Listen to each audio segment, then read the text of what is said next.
Nos anos 80, o futebol italiano era disparado o melhor futebol para se assistir no planeta. Isso se devia, claro, a grandes nomes e times que ele nos apresentava, como Maradona no Napoli, Júnior no Torino, Franco Baresi no Milan, Rummenigge na Inter de Milão, dentre outros. E um desses times também era a Roma, de Falcão e de Bartolomei, que foi campeã italiana no ano de 1983 e ainda foi vice da Champions League no ano seguinte, perdendo a final para o Liverpool. Porém, após essa década gloriosa, a Roma ela acabou ficando para trás. A capital italiana passou a ter a Lazio como o clube que mais elevava o nome da cidade. Mas na virada do século XX, tudo isso iria mudar. Comandado por Francesco Totti e pelo técnico Fábio Capello, a Roma voltou à glória no futebol italiano.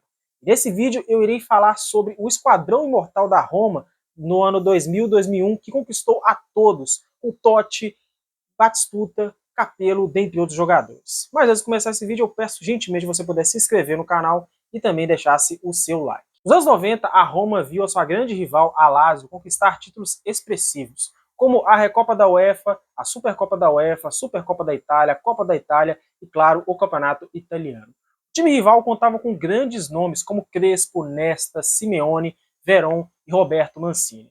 A mudança mesmo começou quando o presidente da Roma, o Franco Sessi, investiu pesado em contratações. Chegaram jogadores como o Walter Samuel, vindo do Boca Júnior, os brasileiros Emerson e Marcos Assunção, além de, claro, da grande estrela do time ao lado de Totti, Gabriel Batistuta. O elenco ainda contava com jogadores de peso, como Cafu, Antônio Carlos Zago, Aldair, Vicente Candela, Cristiano Zanetti, Tomassi, claro, o grande ídolo da torcida, o queridinho Totti. No banco de reservas, o técnico era simplesmente Fábio Capello. Uma curiosidade que poucos sabem é que somente Batistuta custou aos cofres da equipe romana 30 milhões de dólares. Capello ele acabou dando uma identidade nova ao time, adotando o esquema 3-4-2-1, que é uma variação do 3-5-2. A defesa ela era formada por Zago e Samuel. Cafu e Candela atuavam nas alas, enquanto Zanetti e Emerson Tomassi comandavam o meio de campo. Claro, Totti e Batistuta formavam a dupla de ataque.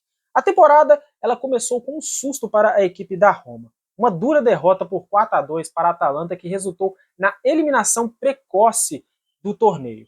O episódio gerou grande revolta entre os torcedores romanos, que chegaram até mesmo aí ao centro de treinamento do clube para protestar, inclusive chutando até mesmo os carros dos jogadores. Tudo começou a mudar depois do bom desempenho na primeira fase da Copa da UEFA e, claro, no Campeonato Italiano.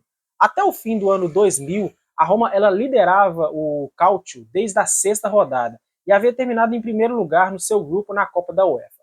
Já na virada do ano, a Roma ela continuava muito bem no Campeonato Italiano, tropeçando muito, mas muito pouco.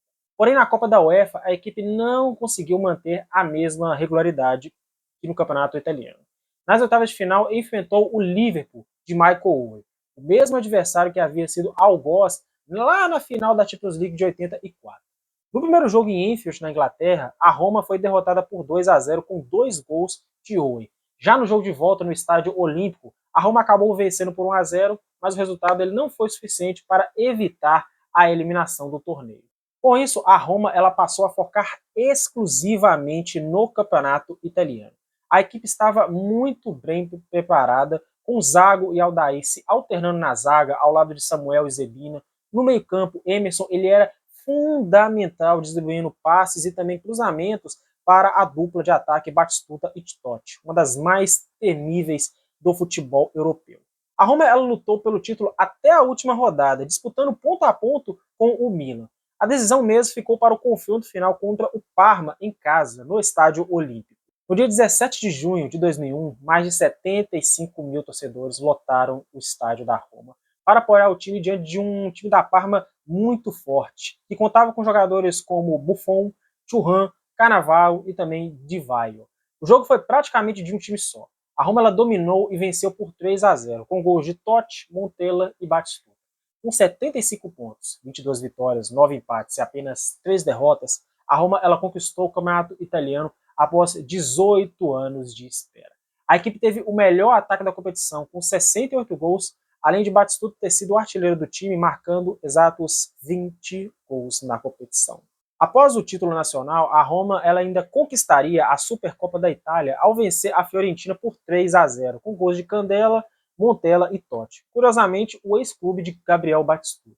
Mantendo praticamente a mesma base da temporada anterior, o time ele disputou a Champions League na temporada 2001-2002, como um dos favoritos ao título. No entanto, novamente o Liverpool cruzou o caminho da equipe e eliminou os romanos na segunda fase. Já no Campeonato Italiano, a Roma até mesmo chegou a brigar até o fim pelo título, tentando o bicampeonato. Porém, acumulou muitos empates e terminou a competição apenas um ponto atrás da campeã Juventus. A velha senhora acabou conquistando o torneio nesse ano. A despedida desse time histórico aconteceu em grande estilo.